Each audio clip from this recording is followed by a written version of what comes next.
Hi everyone, good morning all of you. Dear students, इस video lecture में हम बात करने वाले हैं 12th फिजिक्स का unit number 2 electrostatic potential and capacity. According to NCERT इस चैप्टर का नाम है अस्थिर विद्युत विभव एवं विद्युत धारिता। आपको इस चैप्टर से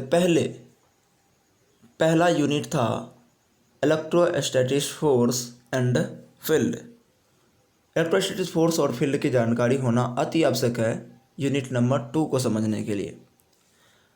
जैसा कि मैंने यहाँ पे आपको दिखाया है कि electric field and electric force.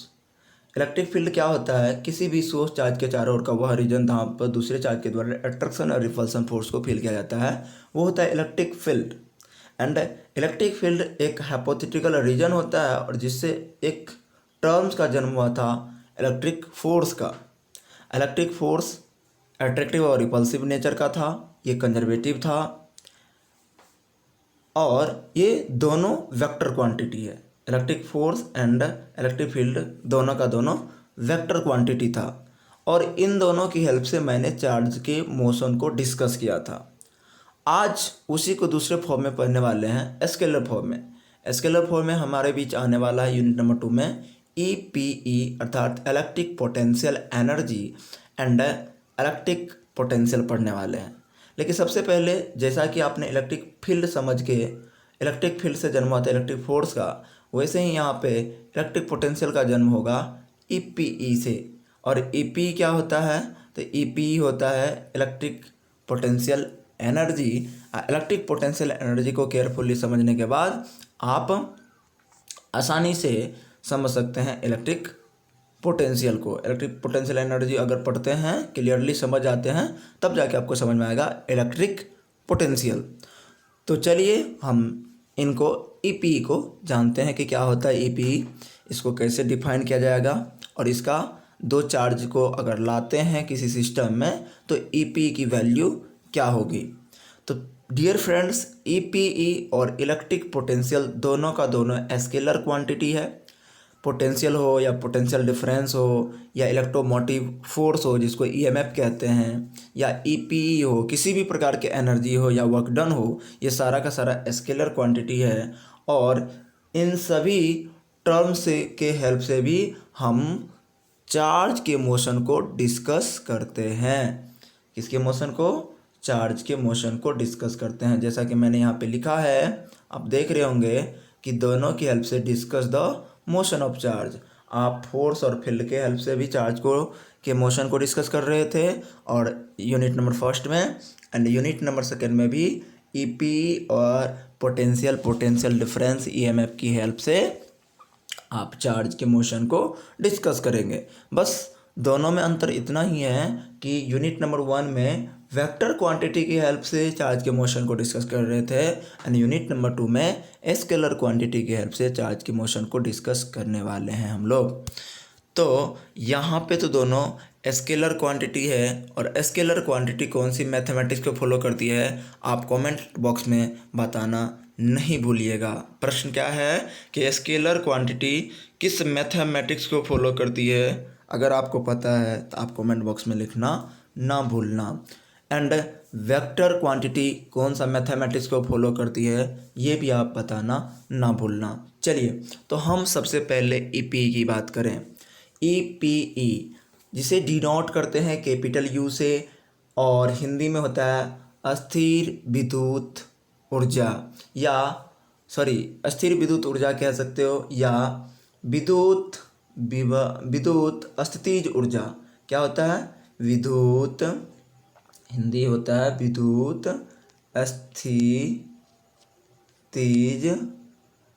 अस्थितिज ऊर्जा। आप समझ गए होंगे। तो ईपी का हिंदी हुआ, क्या हुआ हिंदी? विद्युत अस्थितिज ऊर्जा। केयरफुली बातों को समझना। देखो क्या कहा जा रहा है ना कि ये quantity system of charge particles के लिए डिफाइन किया जाता है। जब भी ईपी को परिभाषित किया जाएगा दोस्तों, वो सिर्फ सिस्टम ऑफ चार्ज पार्टिकल्स के लिए।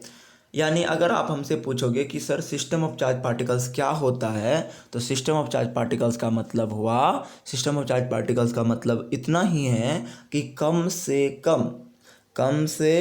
कम आपको दो चार्ज होना चाहिए। कम से कम कितने चार्ज होना चाहिए? दो चार्ज होना चाहिए। तब ही जाके आप ईपीई को परिभाषित कर सकते हैं। एक चार्ज के लिए ईपीई को परिभाषित नहीं किया जाता है डियर फ्रेंड्स। एक चार्ज के लिए ईपीई को परिभाषित नहीं किया जाता है। तो आई होप आप समझ गए होंगे। नेक्स्ट टर्म पे आओ और नेक्स्ट टर्म को समझो क्या कह रहा है। नेक्स्ट टर्म कह रहा है कि electric potential energy system of charge particles के रिलेटिव पोजीशन पे डिपेंड करती है। जैसा कि आपको पता है कि ऐसा एनर्जी, ऐसा फोर्स, ऐसा वर्क डन जो किस पे, जो बॉडी के पोजीशन पे डिपेंड करती है, वो होता है कंजर्वेटिव। तो यहाँ पे जो ईपीई है, सिस्टम ऑफ चार्ज पार्टिकल्स, अर्थात सिस्टम में जितने सारे पार्टिकल्स, चार्ज पार्टिकल्स हैं, उनके पोजीशन पे डिपेंड करती है। अर्थात ईपीई क्या है? ईपीई कंजर्वेटिव है। नेक्स्ट टर्म है, ये एनर्जी सिस्टम का होता है। यानी अगर सिस्टम में दो चार्ज है, सपोज करिए कि यहाँ Q1 है एंड यहाँ Q2 है और बीच की सेपरेशन R है डियर फ्रेंड्स, तो ईपी होता है इसका K Q1 Q2 bye R होता है। ये आपको याद रखना है, फिर मैं इनको सिद्ध भी करूँगा। अगर कोई आपसे पूछे कि सिस्टम में R डिस्टेंस पर Q1 और Q2 चार्ज है, तो बताइए ईपी क्या होगा? तो आप कहेंगे K Q1 Q2 by R, where Q1 और Q2 को विथ साइन लिखा जाता है। Q1 एंड Q2 को विथ साइन लिखा जाता है डियर फ्रेंड्स। अब ध्यान से सुनना, ये जो आपको एनर्जी दिख रहा है ना K Q1 Q2 by R, ये एनर्जी कहता है कि सिस्टम का होगा। किसका होगा? सिस्टम का। यानी सिस्टम में जितने सारे चार्ज पार्टिकल्स हैं उनका होगा। लेकिन किंतु प्रैक्टिकली ये एनर्जी उनको दे दिया जाता है जो सिस्टम में मूव कर रहा होता है, मूवेबल चार्ज को दे देते हैं। केयरफुली बातों को सुनना। जैसे मान लो कि ये Q1 आपको कौन सी में है? रेस्ट में है, बट Q2 यहाँ पे मूवेबल है, तो ईपी तो K Q1 Q2 बटा R ही हो गए, इसमें तो नो डाउट। बट आपको ध्यान रखना है कि इस सिस्टम ऑफ चार्ज में जो चार्ज मूवेबल होगा, प्रैक्टिकली ये एनर्जी आप उनको दे देंगे।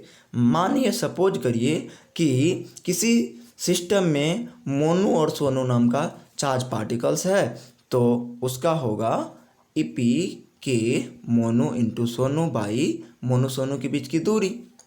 मोनू सोनू का जो नेचर होगा, उसको नेचर को दिखाना होगा, आपको उसके साथ लिखना होगा।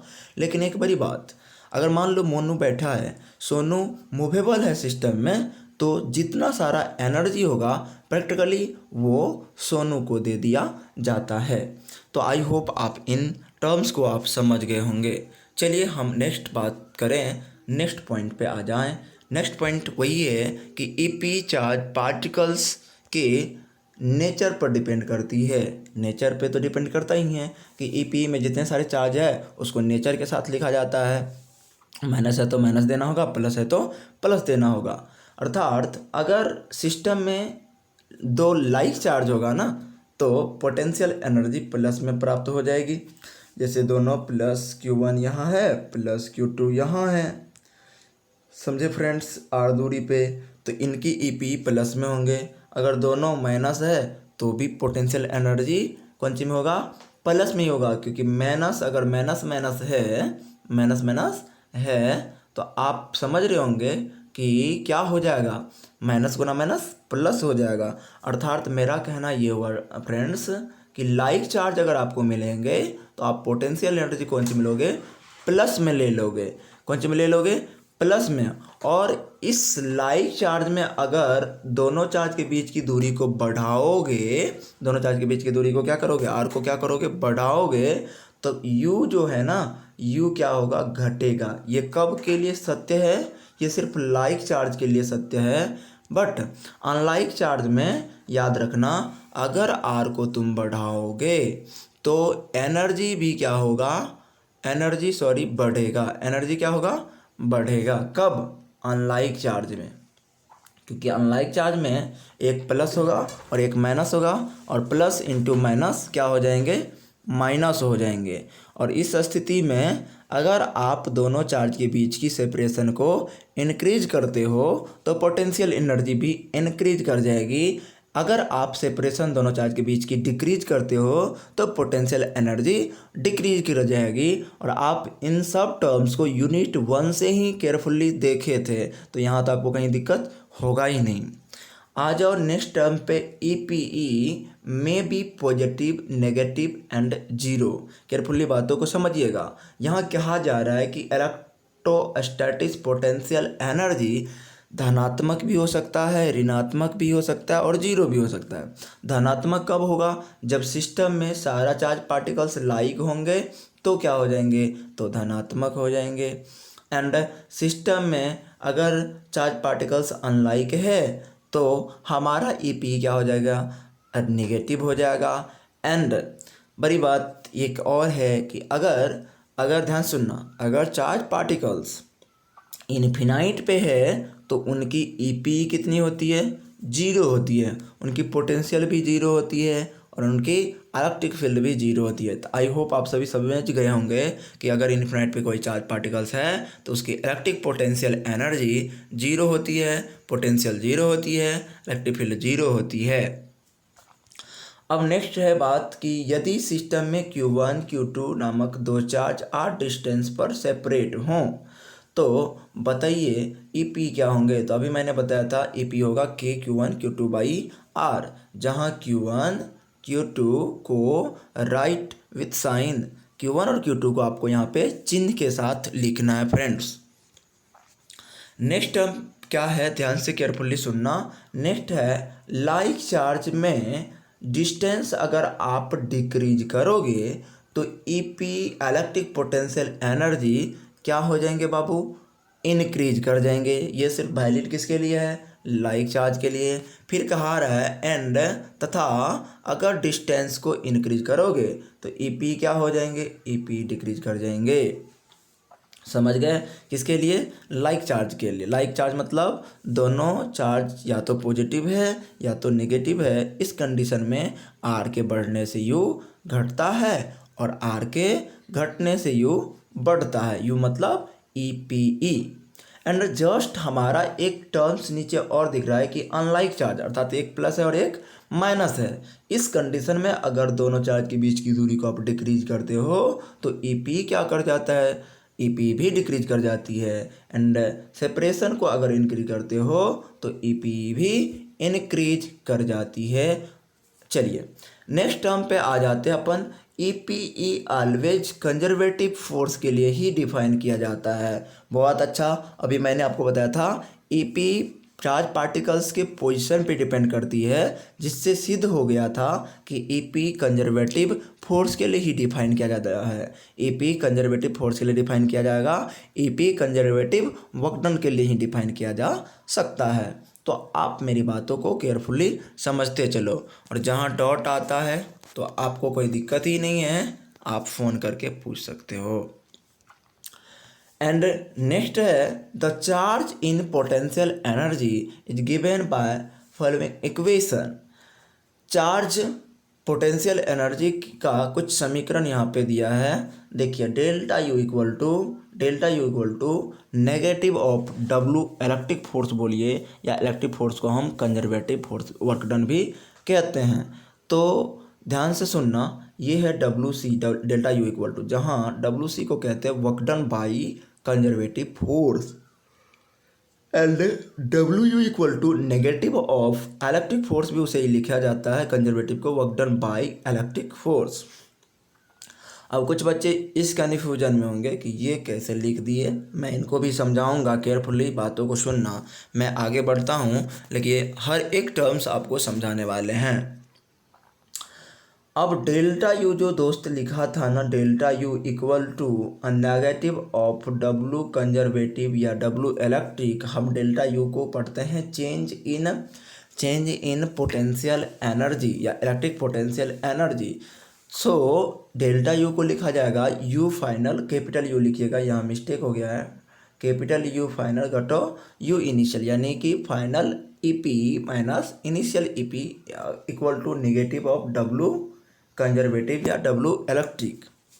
अब ध्यान से केयरफुली बातों को सुनना, क्या मैं इसको you initial minus you final रखूँगा तो इसको प्लस में भी लिख सकता हूँ।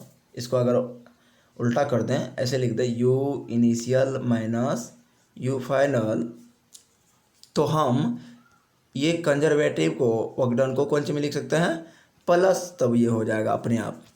कब, जब इनिशियल से फाइनल को डिक्रीज कर लेंगे। ये तो मैथमेटिकली बात है। यदि आपको यहाँ कहा जा रहा है कि डब्लू एफ ई यानी कि डब्लू कंजर्वेटिव या इलेक्ट्रिक फोर्स प्लस हो तो डेल्टा यू माइनस हो जाएंगे, and W electric force minus हो तो डेल्टा यू प्लस होंगे। तो ये तो कोई बड़ी बात है ही नहीं। दैट इज यहाँ पे कब माइनस में होंगे, जब इनिशियल बड़ा होंगे फाइनल वाले से, तो ऊर्जा माइनस में चले जाएंगे, एंड जब हमारा फाइनल ही बड़ा होगा इनिशियल से तो हमारा एफ डब्लू इलेक्ट्रिक या कंजर्वेटिव नेगेटिव हो जाएंगे, बट कि ईपी पॉजिटिव होगा। तो ये कोई बड़ी फैक्टर है नहीं, आप इनको ध्यान से सुनिए, समझिए। अब यहाँ पे क्या है ना कि परिमित दूरी पर, परिमित दूरी मतलब होता है सर्टेन डिस्टेंस, जिसको हम कहते हैं फिनाइट डिस्टेंस पर प्रेजेंट दो पॉइंट चार्ज के का ईपी का एक्सप्रेशन कहता है प्राप्त करने। कहा जा रहा है कि Q1 Q2 सर्टेन डिस्टेंस पर हैं, तो बताइए ईपी क्या होगा। तो बातों को केयरफुल्ली सुनना। सबसे पहले दोस्तों, ऐसा हाइपोथेसिस है, ये ऐसा एक एजप्शन है कि जो सिस्टम में चार्ज होता है Q1 Q2, वो चार्ज अक्सर हम लोग मानते हैं कि इन्फिनाइट पे होता है, और जब चार्ज इन्फिनाइट पे होती है तो उनकी ईपी 0 होती है। समझ रहे बात को? तो ध्यान से सुनिएगा। यहाँ मैंने लिखा कि माना Q1 Q2 आवेश इनिशियली मतलब प्रारंभ में इन्फिनाइट पर हैं, जिसे चित्रा अनुसार सिस्टम में लाया। सबसे पहले आपको यहाँ पे सपोज करना है कि वो जो चार्ज है कौन, Q1 और Q2, वो है इन्फिनिटी पे। यहाँ पे एट क्या है, इन्फिनाइट है, और इधर Q1 भी है एंड Q2 भी है, ठीक है। और ये हमारा एक आर डिस्टेंस है, यहाँ पे पॉइंट ए है, यहाँ पे पॉइंट बी है। आपको केयरफुली बातों को सीखना है और समझना है। देखो फ्रेंड्स, सबसे पहले हम करते हैं ये कि Q1 को इन्फिनाइट से उठा के सिस्टम में लाते हैं, क्योंकि ईपी को प्राप्त करना है अगर आपको, तो सबसे पहले जो भी सिस्टम है ना, मान लो सिस्टम में दो बिंदु है ए और बी है, ये ए है और ये बी है, इसके बीच की सेपरेशन आर है, तो ये हुआ सिस्टम। और इस सिस्टम में दो बिंदु है, ए है और बी है, तो यहाँ पे आपको इन्फिनाइट से दो चार्ज लाना है, एक Q1 लाना है एंड एक Q2 लाना है, इन्फिनाइट से लाना है। इन्फिनाइट पे अगर इस Q1 Q2 की ईपी पूछी जाए आपसे तो वो 0 होती है, पोटेंशियल पूछी जाए तो 0 होती है, इलेक्ट्रिक फील्ड पूछी जाए तो 0 होती है। समझ गया ना? और ये जो मैं खींच रहा हूँ ना, ये बैरियर है। इन्फिनाइट का मतलब बस इतना होता है कि इस सिस्टम को वो Q1 Q2 नहीं दिख रहा है, लेकिन जैसे ही बैरियर पार होगा तो सिस्टम को Q1 Q2 दिखने लगेगा। आई होप आप बातों को समझ रहे होंगे। अब देखो ध्यान से, सबसे पहले हम Q1 को उठाया यहाँ से और लेके कहाँ गया, ए पॉइंट पर ला के रख दिया Q1 को, जैसा कि यहाँ पे दिया गया है। तो जब दोस्त आप Q1 चार्ज को लाया तो क्या Q1 चार्ज का सिस्टम में कोई ऐसा व्यक्ति था जो विरोध किया? तो आपका उत्तर होगा कि सिस्टम में पहले कोई चार्ज पार्टिकल्स थे ही नहीं। तो Q1 को जो मैंने लाया, तो Q1 को लाने पर कोई यहाँ पे चार्ज ना होने कारण इनका कोई विरोध नहीं हुआ, यहाँ पे इलेक्ट्रिक फोर्स उत्पन्न नहीं हुआ। समझ गए ना। लेकिन अगर हम इनको पकड़ के ला रहे हैं तो इसको पकड़ के कौन ला रहा है, मैं ला रहा हूँ, तो मैं हुआ एक्सटर्नल एजेंट और मेरे द्वारा जो फोर्स लग रहा है इस पर वो एफ एक्सटर्नल है, एफ एक्सटर्नल है। तो ये एफ एक्सटर्नल लगा के मैंने इनको यहाँ लाया, तो यहाँ पे एफ एक्सटर्नल के द्वारा Q1 ए पे आया तो वर्क डन हुआ। पर कैसा वर्क डन हुआ, यहाँ पे वर्क डन हुआ एफ एक्सटर्नल के द्वारा W एक्सटर्नल वर्क डन हुआ। और जिस वर्क डन से मुझे कोई लेना देना नहीं है, हमें तो कंजर्वेटिव वर्क डन से लेना देना है, क्योंकि मैंने आपको पहले ही बताया था EPE को डिफाइन किया जाता है कंजर्वेटिव वर्क डन के लिए। तो इसीलिए मुझे W एक्सटर्नल की जो है वो नॉन कंजर्वेटिव वर्क डन है, वो पाथ पे डिपेंड करता है। वो किस पे डिपेंड करता है, W एक्सटर्नल पाथ पे। W एक्सटर्नल जो है वर्क डन एक्सटर्नल वाला का, वो पाथ पे डिपेंड करता है। और EP डिपेंड करता है कंजर्वेटिव फोर्स होते हैं, वो कंजर्वेटिव हैं। तो कंजर्वेटिव है तो इसको कौन फोर्स के द्वारा वर्क डन चाहिए, इसे कंजर्वेटिव वर्क डन चाहिए, क्योंकि आपको शुरू से ही पता है EPE को डिफाइन ही किए जाते हैं कंजर्वेटिव वर्क डन के लिए। तो कंजर्वेटिव वर्क डन कौन संपन्न करेगा, इलेक्ट्रिक फोर्स। और इलेक्ट्रिक फोर्स कौन सी फोर्स है, कंजर्वेटिव। यहाँ पे हमने Q1 को पकड़ के लाया तो यहाँ कौन सा काज हो रहा है, एफ एक्सटर्नल द्वारा हो रहा है एक्सटर्नल वर्क डन, और एक्सटर्नल वर्क डन से हमें कोई लेना देना नहीं है। इसीलिए Q1 को जो पकड़ के लाया तो हमारा W1 कितना हो गया, 0 हो गया, यानी सबसे पहले यहाँ पे 0 हुआ। समझ गए। चलिए अब हम पकड़ के किस चार्ज को यहाँ पे लाएंगे, Q2 को इन्फिनिट से उठा के कहाँ पे लाएंगे, B पे। ध्यान से देखिए, तो Q2 को जो B पे लाएंगे डियर फ्रेंड्स, तो इनके बीच की पहले हम सेपरेशन मान लेते हैं कि कितनी है। केयरफुली सुनना। सपोज करिए कि यहाँ से इस बिंदु, ये तो बिंदु A है, ये बिंदु B है, और ये दूरी तो R है। तो इस एंड से B से सपोज करो कि x डिस्टेंस पर हमारा चार्ज Q2 है। इन्फिनिट से जैसे इधर लाया तो इनको दिखने लगा Q1 को, इधर इन्फिनिट था, इधर से यहाँ ले आया तो Q1 ने इनका विरोध किया Q2 का। तो Q2 पे फोर्स किधर लगाएगा Q1, तो Q2 पे फोर्स लगा देंगे Q1 किधर की ओर, फोर्स इधर की ओर। कौन सा फोर्स लगाएगा, F इलेक्ट्रिक, F कौन सा, इलेक्ट्रिक फोर्स लगा देंगे, जिसको हम कंजर्वेटिव फोर्स कहते हैं। और मुझे तो इसी की खोज करनी थी कि मुझे किसी न किसी तरह से F कंजर्वेटिव मिले, और F कंजर्वेटिव के द्वारा कौन सा वर्क डन होगा, कंजर्वेटिव वर्क डन होगा, और उस कंजर्वेटिव वर्क डन की हेल्प से मैं EP निकाल सकता हूँ। पर फ्रेंड्स हमें तो Q2 को किसी प्रकार कहाँ लाना है, इधर लाना है। तो इधर कौन फोर्स हम लगा रहे हैं, F एक्सटर्नल लग रहा है। तो Q2 पर कितने फोर्स लग रहे हैं, 2 फोर्स। एक लग रहा है इधर की ओर F इलेक्ट्रिक फोर्स जो Q1 उस पर लगा रहा है, एंड एक हम लगा रहे हैं इनको इधर की ओर F एक्सटर्नल फोर्स, जिस कारण जो लगा के हम चाह रहे हैं कि Q2 को कहाँ ले आएँ, पॉइंट B पे ले आएँ, पॉइंट B पे ले आएँ और मुझे EP प्राप्त हो जाए। तो अब यहाँ से यहाँ इन्फिनिट से इसको यहाँ तक लाने में अरबों वर्ष, साइंटिस्ट का ऐसा मानना है कि अरबों वर्ष लग जाएंगे लाने में।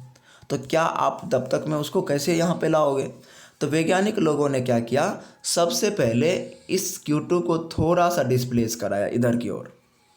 अब ये इधर कब डिस्प्लेस होगा, जब FC यानी कंजर्वेटिव फोर्स से थोड़ा एक्सटर्नल फोर्स की वैल्यू को आप बढ़ा के रखोगे तो ही जाके संभव है कि Q2 चार्ज पार्टिकल्स आपको इधर डिस्प्लेस हो पाएंगे। समझ गए ना, इधर डिस्प्लेस हो पाएंगे। तो चलो आप बात को समझ गए होंगे। तो ये है इलेक्ट्रिक फोर्स इधर लग रहा है और इधर लग रहा है F एक्सटर्नल।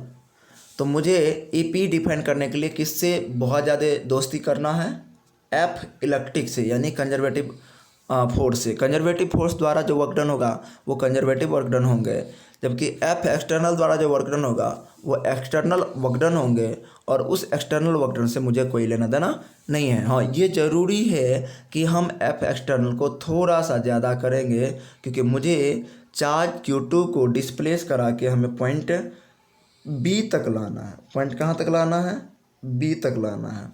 इसीलिए एफ एक्सटर्नल को एफ इलेक्ट्रिक से थोड़ा ज़्यादा रखना होगा, लेकिन हम बहुत ज़्यादा भी नहीं कर सकते। क्यों नहीं कर सकते? क्योंकि मुझे यहाँ से वेरी स्लोली Q2 को बहुत ही स्लो मोशन से बी पे ले जाना है। स्लोली क्यों ले जाना है? क्योंकि हम चाहते हैं कि यहाँ पर एसिलरेशन प्राप्त ना हो। अगर एसिलरेशन आ गया तो फिर हमें ईपी मिलने वाला नहीं है।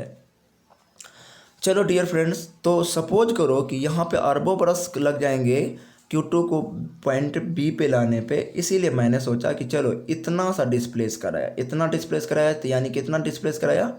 dx डिस्प्लेस कराया। अच्छा, एक चीज़ ध्यान रखना, ये सेपरेशन यहाँ से है, ये x है इतना, एंड हमने इसी में से इतना डिस्प्लेस कराया। तो सपोज करो कितना डिस्प्लेस करेगा? dx। समझ गए? तो चलो वर्क डन, अगर आपने थोड़ा सा डिस्प्लेस कराया तो वर्क डन कितना होगा?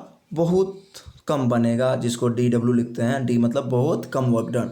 तो dw इक्वल टू, हम ये कौन सा वर्क डन की बात कर रहे हैं? आपका प्रश्न का उत्तर होगा सर कंजर्वेटिव, क्योंकि एक्सटर्नल के डिफाइन नहीं करते हैं। तो dw कंजर्वेटिव इक्वल टू कौन सा फोर्स लेंगे, एक्सटर्नल या कंजर्वेटिव? तो आप कहेंगे conservative work done dot displacement dx। Displacement कौन सी हुआ? dx। इधर डिस्प्लेस कराया और फोर्स की तरह इधर, इसके बीच एंगल कितना बन रहा है? 180 डिग्री। तो हम जैसे ही एफ में मोड लगाएंगे, dx में मोड लगाएंगे, मॉडुलस मतलब हमने इनका मैग्नीट्यूड फॉर्म में लिखूंगा तो हमें आ जाएगा cos थीटा। और ये सब कुछ आपको याद है कि डॉट हटता है तो कोण थीटा आ जाता है, cos थीटा आ जाता है सर। और cos थीटा का वैल्यू 180 डिग्री, और ये है अपना मोड में, ये है अपना मोड में। एफ का value k Q1 Q2 by x square and here. जैसे ही फ्रेंड्स आप मोड, यहाँ भी है, मोड को अगर आप हटाएंगे तो पुनः इसमें आ जाएगा माइनस। जैसे मोड को हटाएंगे ना, देखो यहाँ पे मोड को हटाया है तो मॉडुलस कहता है कि चार्ज यहाँ पे इधर जब आप लेके आ रहे हो चार्ज को, तो ये डी क्या हो रहा है? घट रहा है ना। ये एक्स की वैल्यू क्या हो रहा है? इधर लाने पर घट रहा है। इस स्थिति में आप dx में जैसे ही मोड हटाओगे तो माइनस लग जाएंगे, और माइनस गुना माइनस पुनः हो जाएंगे प्लस। क्या हो जाएगा? प्लस। तो फाइनली अपन आंसर आ रहा है, कितना आ रहा है? ध्यान से देखो, dw की वैल्यू आ रही है k Q1 Q2 by x square into dx plus में। डियर फ्रेंड्स, अब हमें वर्क डन निकालना है। तो dx किसका आने पर वर्क डन dw हुआ, तो पूरा x ले जाने पर वर्क डन कितना होगा? तो वर्क डन हो जाएंगे आपको w बराबर इंटीग्रेशन ऑफ dw, और dw का वैल्यू आपको अभी पता है k Q1 Q2 by x square into dx। And इसमें से जो टर्म्स फिक्स है, कांस्टेंट है, उनको बाहर कर लो इंटीग्रेशन से। और इंटीग्रेशन कहाँ से कहाँ तक करना है? तो आप चार्ज पार्टिकल्स को इन्फिनाइट से कहाँ पे ला रहे हो? r डिस्टेंस पे ला रहे हो। किस पे ला रहे हो? r डिस्टेंस पे। इसीलिए इन्फिनाइट से आप r तक इनका क्या करोगे? इंटीग्रेशन कर दोगे। तो k Q1 Q2 आ गया बाहर, सॉरी यहाँ Q2 छूट गया, Q2 लिख लीजिए। ये दोनों बाहर निकल गए। इंटीग्रेशन से क्यों निकला? क्योंकि ये कांस्टेंट था, और ये हमारा 1 बाई एक्स स्क्वायर। ये एक्स स्क्वायर को हम नीचे लेके चल जाएंगे तो ये हो जाएगा x के पावर -2 इंटू dx। और इंटीग्रेशन आपको पता है किसी x to the power n का इंटीग्रेशन होता है, x to the power n plus 1 by n plus 1। समझ गया ना? Where n does not equal to negative of 1। So आप इसमें कितना 1 जोड़ देंगे और उसी से भाग दे देंगे, तो आपको कितना हो जाएगा डियर फ्रेंड्स?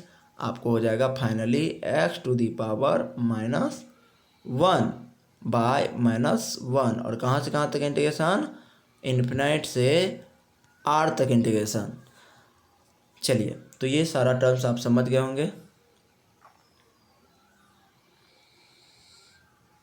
अब देखो, वही सब कुछ मैंने यहाँ पे दिखाया है। अब करना क्या है ना, आपको इन्फिनाइट से आर तक है तो सबसे पहले अपर लिमिट पुट करना है, फिर लोअर लिमिट पुट करना है।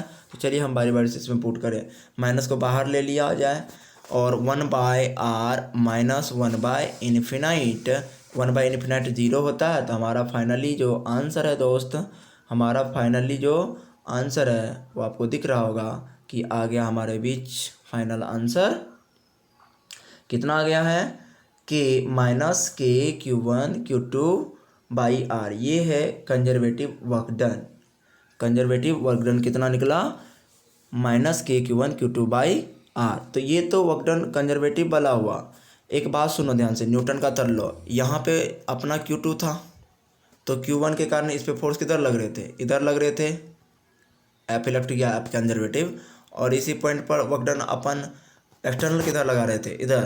तो न्यूटन का थर्ड लॉ याद है आपको, न्यूटन का थर्ड लॉ, प्रतिक्रिया के विपरीत और बराबर प्रतिक्रिया होती रहती है। तो डियर फ्रेंड्स, क्यों नहीं हम इन्हें लिख सकते हैं, F external equal to F electric. ये तो हमने सिर्फ उनका मैग्नीट्यूड लिखा है। अगर चिन्ह की भी बात करें ना, डायरेक्शन को लेके चले, अगर वेक्टर फॉर्म में लिखे ना तो हमें चिन्ह भी लगाना होगा। एक दूसरे के विपरीत है तो यहाँ पे माइनस लगाना होगा कि नहीं, बताओ। ये तो हमें 11 से ही पता है ना कि प्रत्येक क्रिया के विपरीत और बराबर प्रतिक्रिया होती है। तो अगर एफ फोर्स किधर लग रहा है, इधर लग रहा है, एक फोर्स इधर एक फोर्स इधर, दोनों की औकात सेम है या जो भी हो, डिफरेंट हो, बट अगर वेक्टर फॉर्म में लिखते हैं तो किसी एक में माइनस लगाना होता है। तो इस फॉर्म में लिखा जाता है। ये एक हाइपोथेसिस है, ये एक आपको एजप्शन है कि एफ एक्सटर्नल को प्लस रखा जाता है एंड एफ इलेक्ट्रिक को माइनस रखा जाता है, क्योंकि वो 180 डिग्री पे एक दूसरे के विपरीत है। समझ गया ना। तो आई होप आप इस बात को समझ रहे होंगे। इसीलिए यहाँ पे आपको डब्लू कंजर्वेटिव इतना आया। अब बताइए, अब मुझे तो यू निकालना है, यू निकालना है। तो अभी मैंने बताया था आपको कुछ देर पहले कि डेल्टा यू आप पढ़े थे, डेल्टा यू पढ़े थे, डेल्टा यू बराबर नेगेटिव ऑफ डब्लू कंजर्वेटिव लिख दीजिए, या नहीं तो आप प्लस में डब्लू क्या लिखिए, एक्सटर्नल लिख सकते हैं। समझ रहे हैं ना।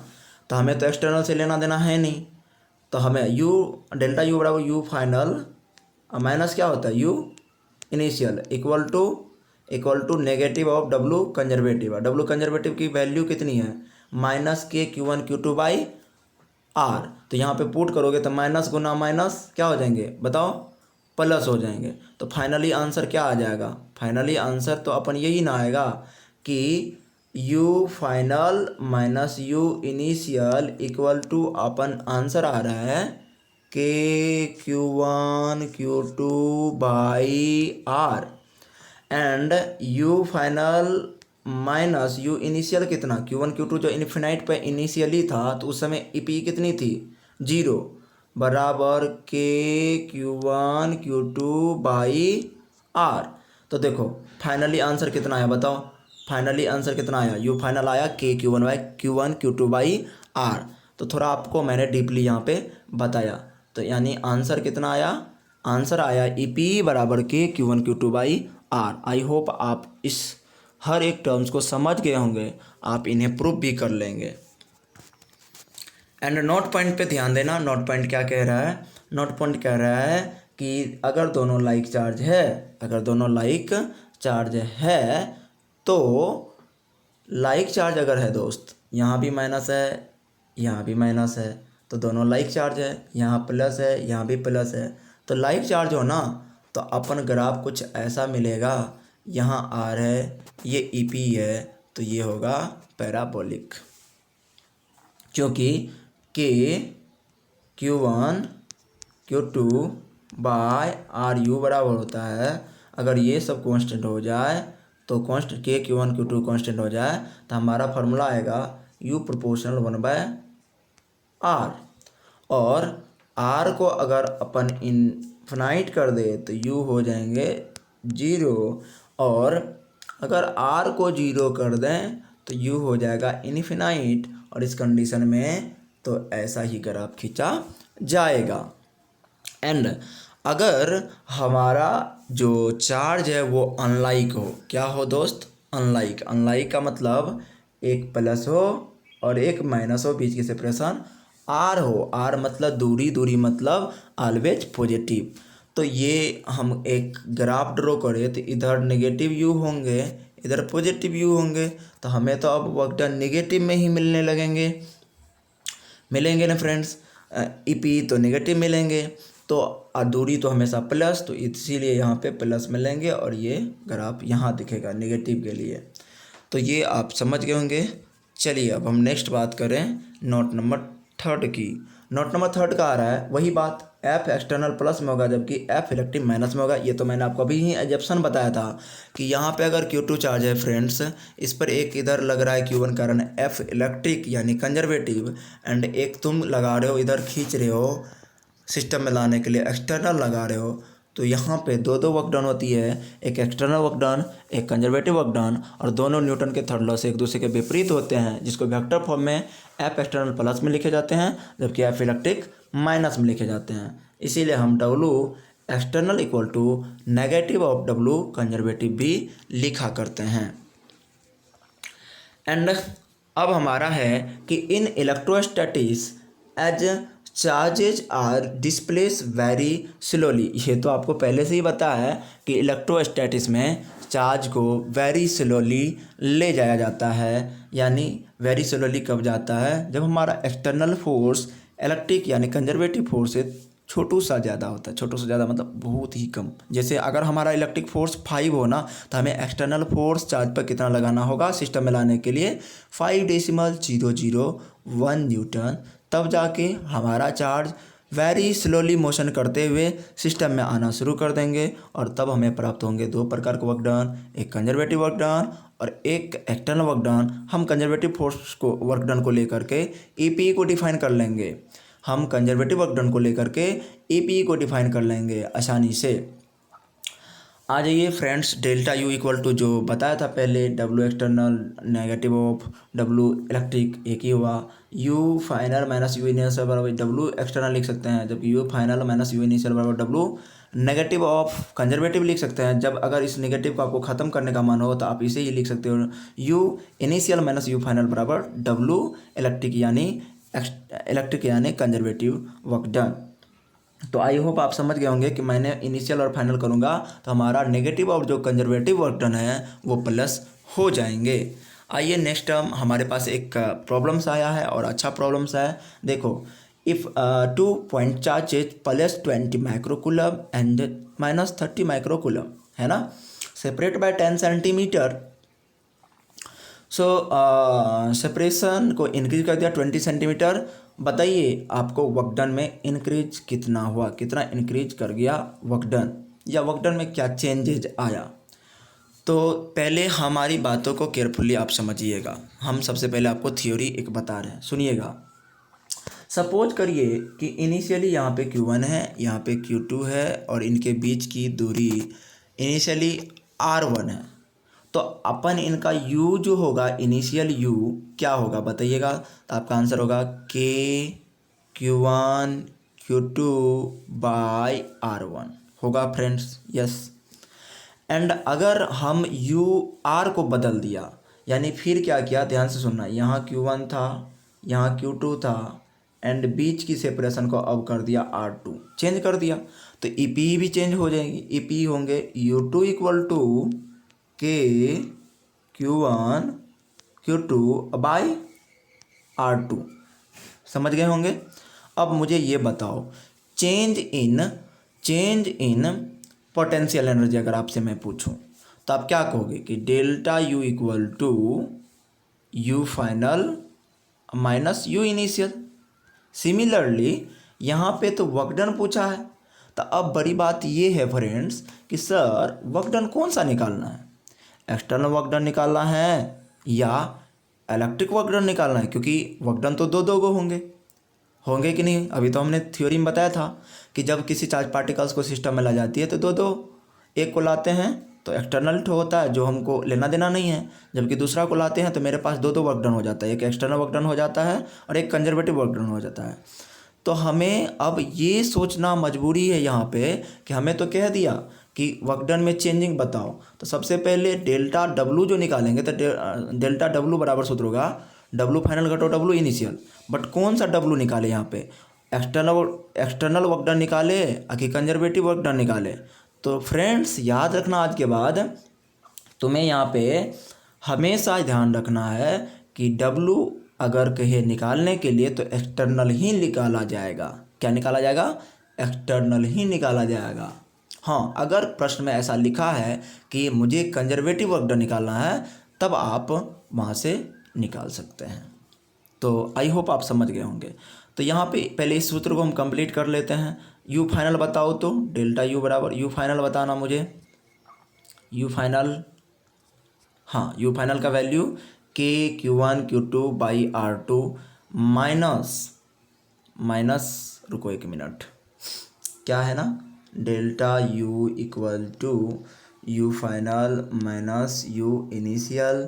तो यू फाइनल का वैल्यू बता दो फ्रेंड्स, के Q1 Q2 by R2 minus initial के Q1 Q2 by R1। Common ले लो इसमें से, के दे देंगे, Q1 दे देंगे, Q2 दे देंगे, बचा 1 बाय R फाइनल यानी R2 माइनस 1 बाय R1। और ये हमारा आंसर आ गया। ये डेल्टा यू है तो इसे ही हम डेल्टा डब्लू एक्सटर्नल भी लिख सकते हैं क्योंकि इट इज ऑलवेज पॉजिटिव। तो इस फॉर्मूला पे अगर अपन पुट कर दें तो हमें डब्लू एक्सटर्नल आसानी से क्या हो जाएंगे फ्रेंड्स, निकल जाएंगे। तो आप पुट कर दो आसानी से। कहोगे कैसे पुट करना, अरे यार कैसे पुट करना, के का वैल्यू रखो 9 इंटू 10⁻⁹। Q1 की वैल्यू कितना है 20 इंटू 10⁻⁶ क्योंकि माइक्रो है। Q2 का चिन्ह के साथ रख दो -30 इंटू 10⁻⁶। 1/R1 का वैल्यू, R1 कितनी है, शुरुआती सेपरेशन 10 था तो 10 इंटू 10⁻² मीटर करो। अब घटो 1 by R initial, sorry R final ना, R2 पहले लिखेगा, R2 20 सेंटीमीटर, 20 इंटू 10⁻² लिखो। यहाँ पे 10 इंटू 10⁻² लिखो और कैलकुलेट कर लो, आंसर आ जाएंगे आपको, आंसर आपको आ जाएगा। फाइनली आप करके देख लो, आपको आंसर फाइनली आ जाएंगे। देखो मैंने सब कुछ कर दिया है यहाँ पे डब्लू एक्सटर्नल भी निकाल दिया है। अगर कंजर्वेटिव की बात हो तो वो भी निकाल दिया। कंजर्वेटिव में क्या होगा, कंजर्वेटिव में डब्लू को प्लस में लिखने के लिए, डब्लू सी माइनस में होता है बट इनको प्लस में लिखने के लिए क्या करेंगे, यू इनिशियल में से यू फाइनल को, यानी डब्लू इनिशियल में से डब्लू फाइनल को घटा देंगे तो 1/R1 घटो 1/R2 हो जाएंगे। तो एक ही है, ठीक है। चलो तो हमें एक्सटर्नल ही निकालना है।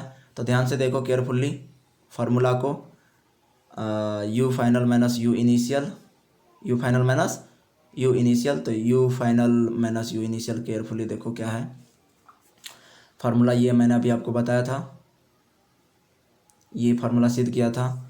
तो यहाँ पे सारा वैल्यू पुट कर दिए, ये वैल्यू पुट किए और इसको पुट करने के बाद कैलकुलेट कर लीजिए तो आपका फाइनल आंसर आ जाएंगे 27 जूल। करके देखो, अपने नोटबुक पे बनाइए, आप इतने कमज़ोर बच्चे थोड़े ना हैं, हो जाएगा। अब आ जाओ नेक्स्ट हम लोग बात करें।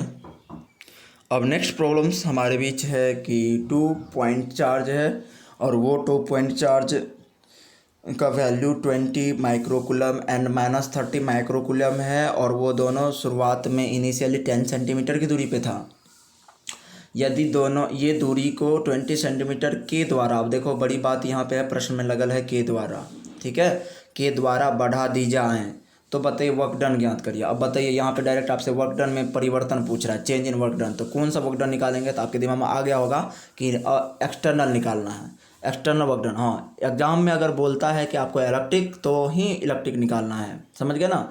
लेकिन अगर सीधा पूछ रहा है वर्क डन तो आप समझ जाइएगा कि मुझे एक्सटर्नल ही वर्क डन निकालना है, ऑलवेज एक्सटर्नल निकाला जाता है। तो केयरफुली बात को सुनना।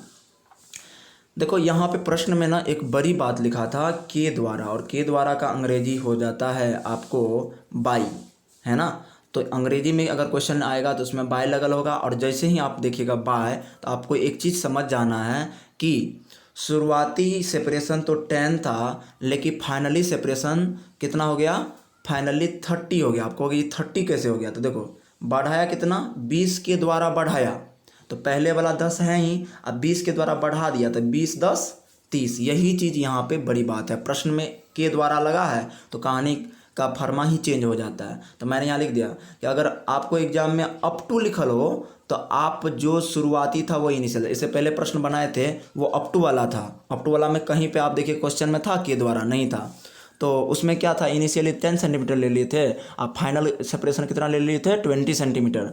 जबकि यहाँ पे आपको इनिशियल सेपरेशन Q1 Q2 के बीच 10 लेना है और फाइनल लेना है 30। आप फिर कहोगे क्यों, तो 30 इसीलिए कि यहाँ पे एक प्रश्न में देखो ना के द्वारा लगल है, क्या लगल है, बाय लगल है, और बाय अर्थात बाय मतलब इनिशियल जोड़ फाइनल बराबर सेपरेशन है ना। फाइनल सेपरेशन अगर निकालना है ना तो शुरुआती 10 है और फाइनल यहाँ 20 है, तो 20 10 30 लगाया जाएगा।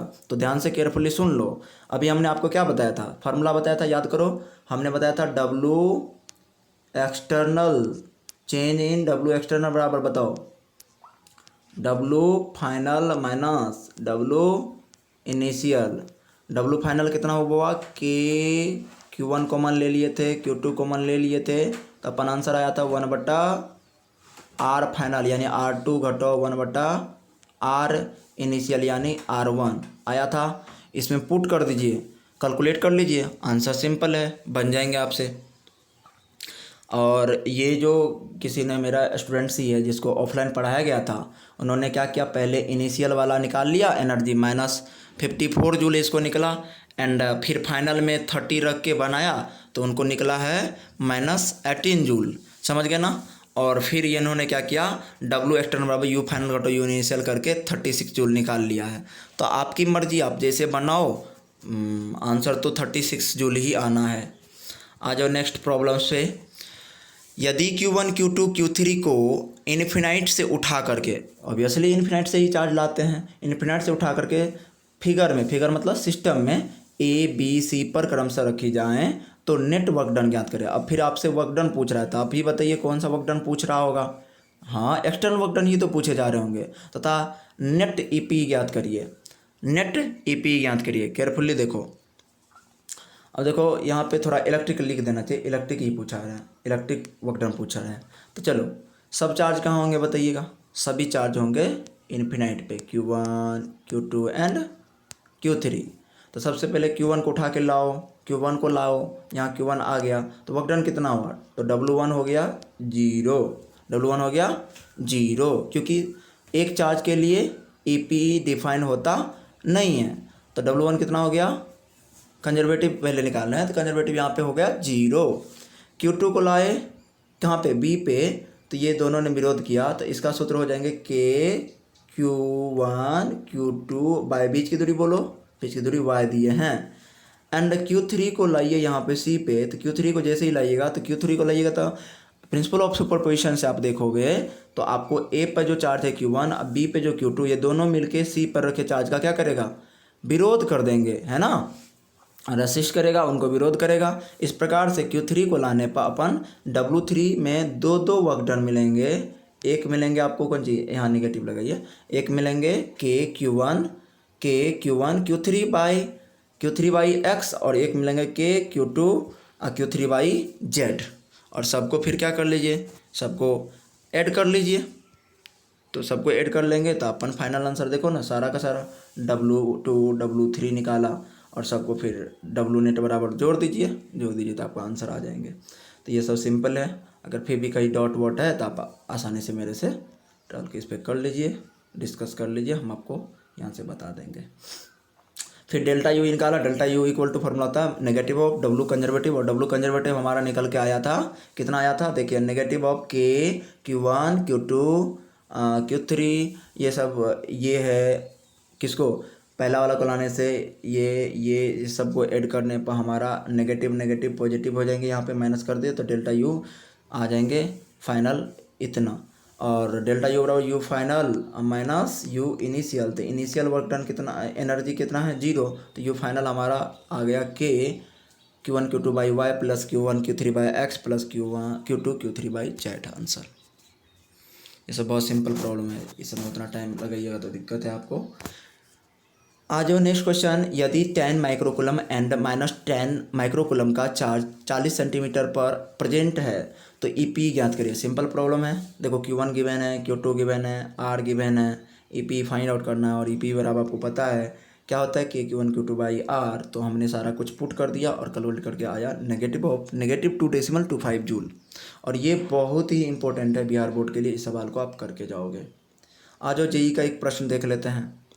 जेई का एक प्रश्न है कि अपन एक सिस्टम में यहाँ पे +Q है, यहाँ पे -Q है, यहाँ पे +Q है और यहाँ पे -2Q है। यहाँ सेंट्रॉइड O है और O पे पूछा जा रहा है कि ईपी फाइंड कर दो, find potential energy of system so in figure. कहाँ पे पोटेंशियल पूछा जा रहा है, कहाँ पे पोटेंशियल पूछा जा रहा है, O पे पूछा जा रहा है। समझ गए ना, यहाँ पे छूटा है, कहाँ पे पूछा जा रहा है, U पूछा जा रहा है O पे। चलो तो ध्यान से देखो, सबसे पहले अगर अपन किसको लाओगे, Q1 को लाओगे, किसको लाओगे, सबसे सोचो ना, इनको 1 मान लेते हैं, इनको 2 मान लेते हैं, इनको 1 माना है, इनको 2 माना, इनको 3 माना, इनको 4 माना। इनिशियली सारा चार्ज +Q -Q +2Q ये सारा का सारा कहाँ पे सपोज किया, इन्फिनाइट पे है। तो हम क्या करेंगे ना दोस्त, हम सबसे पहले 1 जिसको माने उस पर -Q1 को लेके रखेंगे। -Q1 को लाया तो हमारे U जो है ना वो कितना आया, U1 0 आया। ठीक है, 0 ही आएंगे क्योंकि एक के लिए ईपी डिफाइन नहीं होते, एक चार्ज के लिए, तभी तो एक ही चार्ज आया। दूसरा चार्ज को जैसे ही इस पे लाओगे तो इनका आंसर आएगा -K, ये दोनों का गुना Q1 इंटू माइनस करो Q Guna Q² by L हो जाएंगे। और यहाँ पे विथ साइन लिखा जाता है दोस्त, तो विथ साइन लिखा जाता है, इसीलिए यहाँ पे माइनस आ गया, इसीलिए यहाँ पे क्या आया, माइनस आया। आपको याद है ना कि U बराबर K Q1 Q2 by R। तो Q1 Q2 को विथ साइन लिखते हैं, तो Q1 का मान तो -Q एंड Q2 का मान +Q, तो इसीलिए प्लस गुना माइनस माइनस, इसीलिए ये आ रहा है U2। एंड जैसे ही ये 2Q को उठा के 3 बिंदु पे लाया, तो इस 3 बिंदु पे लाने पर इनका विरोध कौन कौन किया, देखो ध्यान से, इनका विरोध सब लोग करने लगे। कौन कौन करने लगे, Q2 भी करने लगे एंड ये वाला भी करने लगे। और इस प्रकार से 2Q जब यहाँ आया तो इनको 2 एनर्जी मिल रहा है, यानी U3 में डबल एनर्जी है। एक इनके साथ ये वाला, इनके साथ K Q गुना 2Q यानी कि 2Q² बाई बीच की दूरी L एंड एक ये इसके साथ ये दूरी है √2 गुना भुजा, √2 गुना भुजा क्योंकि वर्ग है तो वो हो जाएगा प्लस गुना माइनस 2KQ² बटा √2L। आई होप समझ रहे होंगे। अब जैसे ही हम उठा के ये वाला चार्ज यहाँ लाएंगे तो इनका विरोध कौन कौन करेंगे दोस्त, एक ये विरोध करेंगे, एक ये विरोध करेंगे, एक ये विरोध करेंगे। और इस प्रकार से हमें यहाँ पर 3 वर्क डन मिलेंगे, U4 में 3 वर्क डन मिलेंगे। एक मिलेगा -KQ² बाई L ये वाला, और एक मिलेगा KQ² बटा 2L मतलब ये एक ये वाला, एंड एक मिलेगा 2KQ² बाई L एक ये वाला। और ये सब हमें जब वर्क डन मिलता है तो नेट वर्क डन की बात अगर करें या नेट ईपी की बात करें तो U फाइनल बटा U इनिशियली तो 0 होगा, तो U final equal to, I hope आप समझ रहे होंगे,